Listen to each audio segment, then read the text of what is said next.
Dans cette vidéo, plusieurs manières de modifier les cartes et de sauver du temps à l'encodage. Alors, je reprends toujours le même exemple. On a une liste de livres qu'on doit relire et résumer avec et admettons, vous venez de créer cette dimension assignee qui est la personne responsable de lire et résumer le livre. Alors, toute la question, c'est comment est-ce qu'on parvient à mettre des valeurs aux assignees de la manière la plus rapide possible. Je vous montre différentes possibilités. La première, la plus lente, j'ai envie de dire, on ouvre la carte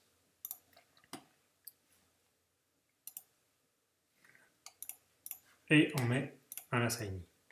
La deuxième, contrôle-clic sur les cartes, on sélectionne plusieurs cartes à la fois et on change une fois pour toutes l'assignee ici en bas.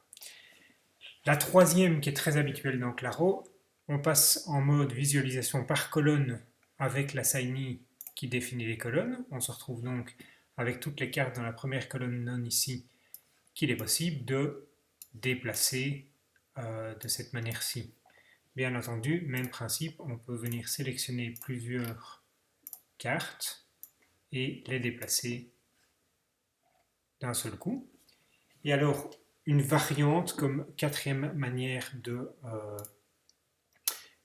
changer, qui pourrait par exemple être pas tellement utile dans ce cas-ci, mais admettons que je veux changer l'auteur d'un livre, vous pouvez toujours prendre une ou plusieurs cartes et les déplacer directement sur les filtres pour changer par exemple On the Suffering World.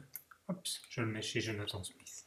Voilà, 4 manières de gagner du temps en encodage quand on veut modifier les cartes existantes dans un projet Claro.